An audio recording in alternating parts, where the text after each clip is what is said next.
morning everyone.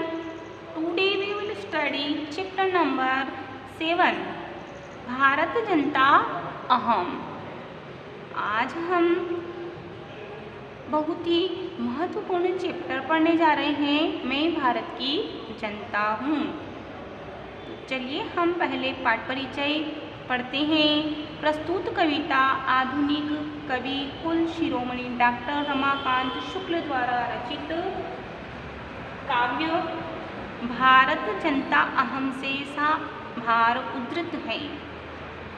इस कविता में कवि जनता के सरोकारों, विविध कौशलों, विविध रुचियों आदि का उल्लेख करते हुए बताते हैं कि भारतीय जनता की क्या क्या विशेषता हैं।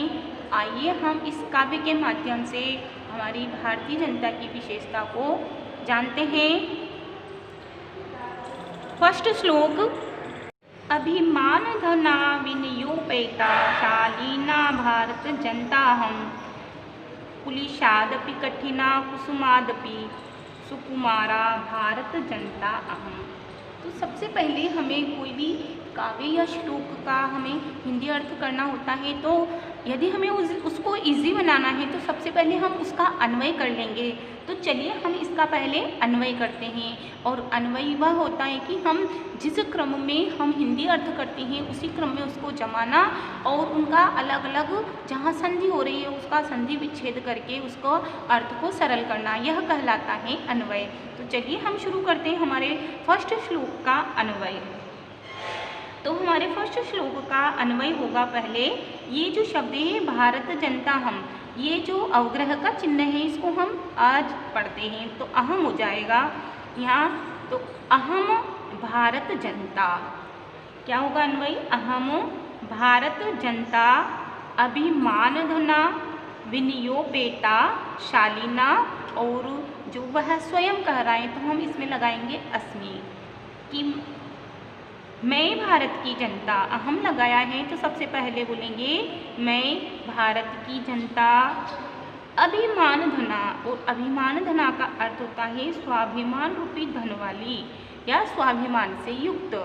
मैं भारत की जनता स्वाभिमान से युक्त या स्वाभिमान रूपी धन वाली, और विनियोपेता अर्थात होता है विनम्रता से परिपूर्ण या विनम्रता से युक्त, और शालीना अर्थात शालीन हूँ। तो क्या कह रहे हैं कि मैं भारत की जनता स्वाभिमान रूपी धन वाली और विनम्रता से परिपूर्ण शालीन भारत की जनता हूँ। सेकेंड का कुलिशादपि कठिना कुसुमादपि सुकुमारा भारत जनता अहम। फिर वापिस हम इसका अन्वय करेंगे तो अहम भारत जनता कुलुषात अपि, दो शब्द है कुलुषात अपि और कुसुमात प्लस अपि। कुलुषात का अर्थ होता है वज्र से और अपि है न भी, तो कुलुषाद अपि का अर्थ हो जाएगा वज्र से भी, कठिना कठोर। कुसुमात, कुसुम का अर्थ होता है फूल और कुसुमात का अर्थ होगा फूल से, और अपि है न भी फूल से भी। कैसी है? सुकुमार अत्यंत कोमल। कि मैं भारत की जनता वज्र से भी कठोर और फूल से भी अत्यंत कोमल भारत की जनता हूँ। क्या करें कि मैं वज्र से भी कठोर और फूल से भी अत्यंत कोमल भारत की जनता हूँ। तो वो कह रहे हैं कि अर्थात भारत की जो जनता है वह स्वाभिमान से युक्त, विनम्रता से परिपूर्ण और शालीन है, और यदि अवसर आने पर वह कैसी हो जाती है? उग्र रूप धारण कर लेती है। यदि भारत की जनता है ना, उनके विरुद्ध यदि कोई कार्य होता है तब वह कैसी हो जाती है भारत की जनता? यानी वज्र से भी वह कठोर, और यदि उसके अनुकूल यदि कोई कार्य हो जाता है तो वह फूल से भी कोमल हो जाती है। तो कह रहे हैं कि जो हमारे भारत की जनता है वह स्वाभिमान से युक्त, विनम्रता से परिपूर्ण और शालीन है, और समय आने पर वह वज्र से भी कठोर और फूल से भी कोमल होती हैं। सेकेंड, निवसामि समस्ते संसारे मन्ये च कुटुम्बं वसुन्धरां प्रेयः श्रेयः च चिनोम्युभ्यं सुविवेका भारत जनता अहम्। फिर वापिस हम इसका अन्वय करते हैं। तो फर्स्ट का होगा, पहले यहाँ होगा कि भारत जनता अहम। सेकेंड से होगा कि अन्वय अहम भारत जनता, क्या हो जाएगा, अहम भारत जनता। फिर क्या हो जाएगा कि मैं भारत की जनता क्या करती हूँ कि समस्ते संसारे निवसामि वसुन्धरां च कुटुम्बं वसुन्धरां मन्ये च कुटुम्बं वसुन्धरां मन्ये। पहले क्या होगा अन्वयो, अहम भारत जनता समस्ते संसारे निवसामि, क्योंकि हम बोल क्या रहे हैं, मैं भारत की जनता सारे संसार में, समस्ते संपूर्ण, संसारे संसार में, मैं भारत की जनता सारे संसार में रहती हूँ, निवास करती हूँ। तो निवसामि, इसलिए हमने जैसा अर्थ कर रहे हैं उसी क्रम में हमें अन्वयी करना है। तो अहम भारत जनता समस्ते संसारे निवसामि च कुटुम्बं वसुन्धरां मन्ये, कि मैं भारत की जनता सारे संसार में निवास करती हूँ और पृथ्वी को, और संपूर्ण पृथ्वी को, है ना, च कुटुम्बं वसुन्धरां मन्ये, और मैं पृथ्वी को क्या मानती हूँ, सारी पृथ्वी को, संपूर्ण पृथ्वी को अपना परिवार समझती हूँ, मानती हूँ।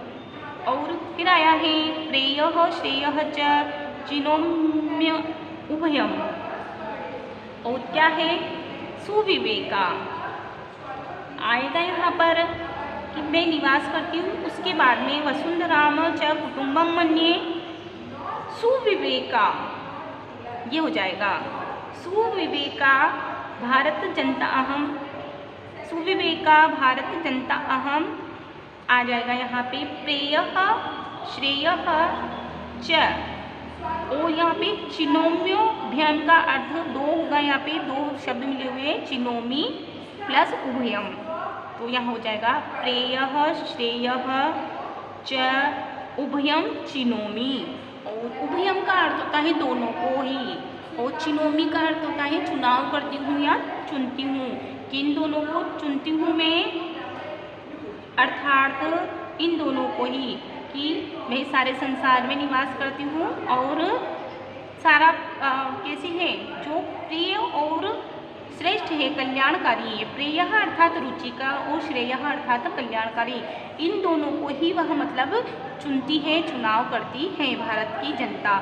जब चुनाव होते हैं ना तो भारत की जनता किसको वोट देती है, जो सबसे अधिक कैसा होता है, रुचिकर होता है, अच्छा लगने वाला होता है उसको, और श्रेय जो हमारा कल्याण चाहता है जनता का, उसको ही चुनती है। तो इसलिए वह भारत की जनता कह रही है कि मैं भारत की जनता क्या हूँ, कि मैं सुबुद्धि से, सुविवेका, कि मैं भारत की जनता अपनी बुद्धि से, सुबुद्धि से, जो रुचिकर या प्रिय लगने वाला है और जो कल्याणकारी है, उन दोनों का ही चुनाव करती हूँ।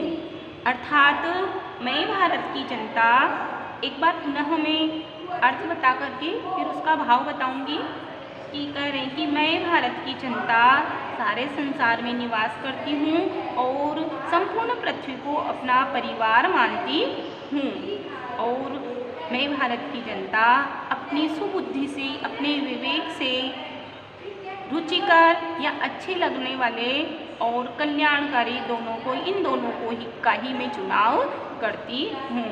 अर्थात मैं भारत की जनता संपूर्ण संसार में निवास करती हूँ, पूरी पृथ्वी को अपना परिवार मानती हूँ। मैं अच्छी बुद्धि वाले भारत की जनता प्रिय और कल्याणकारी दोनों को ही चुनती हूँ। थर्ड, विज्ञान धना अहम ज्ञान धना, साहित्य कला संगीत परा, आध्यात्म सुधा तटिनी स्नानै, परिपूता भारत जनता अहम। फिर अन्वय करते हैं हम इस थर्ड का, अन्वय होगा अहम भारत जनता। अहम भारत जनता, कि मैं भारत की जनता कैसी हूँ। विज्ञान धना, ज्ञान धना अस्मि, यानी हूँ, कि अहम भारत जनता विज्ञान धना, ज्ञान धना, साहित्य कला संगीत परा अस्मि। क्या हो जाएगा इसका पहले का, कि मैं अहम भारत जनता, अहम भारत जनता, अहम भारत जनता विज्ञान धना, ज्ञान धना, साहित्य कला संगीत परा अस्मि। अब अर्थ करते हैं हम, जितना हमने अन्वय किया। मैं भारत की जनता विज्ञान रूपी धन और ज्ञान रूपी धन वाली। मैं भारत की जनता ज्ञान और विज्ञान रूपी धन वाली, दोनों का ही अर्थ होता है ज्ञान रूपी और विज्ञान रूपी और ज्ञान रूपी धन वाली। तो इसलिए हम एक साथ लेंगे, तो मैं भारत की जनता विज्ञान और ज्ञान रूपी धन वाली, साहित्य कला और संगीत से परिपूर्ण हूँ। फिर आया है इसमें आध्यात्म सुधा तटिनी स्नानई परिपूता भारत जनता अहम। और फिर इसका अन्वय होगा अहम आध्यात्म सुधा तटिनी। अहम है ये, वापिस हम अहम नहीं लगाएंगे तो भी वो अहम इसमें लगेगा ही, कि आध्यात्म सुधा तटिनी स्नानई परिपूता। कह रहे कि मैं आध्यात्म रूपी अमृतमयी, क्योंकि आध्यात्म और सुधा का अर्थ होता है अमृत और तटिनी का अर्थ होता है नदी। स्नान ही स्नान से या स्नान के द्वारा, परिपूता अर्थात होता है पवित्र। भारत जनता हम, मैं भारत की जनता। रहे कि मैं भारत की जनता आध्यात्म रूपी अमृतमयी नदी में स्नान के द्वारा पवित्र हुई भारत की जनता हूँ। तो पुनः देखें एक बार, कि मैं भारत की जनता विज्ञान और ज्ञान रूपी धन वाली, साहित्य कला और संगीत से परिपूर्ण हूँ।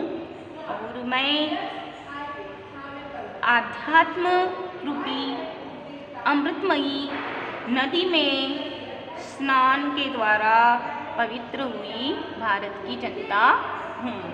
अर्थात कहा है कि जो भारत की जनता है वह विज्ञान और ज्ञान रूपी धन वाली, साहित्य कला और संगीत से परिपूर्ण, आध्यात्म रूपी अमृतमयी नदी में स्नान से पवित्र हुई है।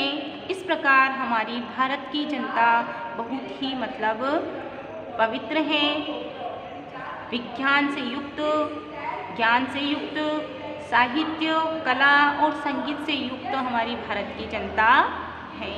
छात्रों, आज हमने श्लोक फर्स्ट, सेकेंड एंड थर्ड का विद अन्वय हमने हिंदी अनुवाद किया।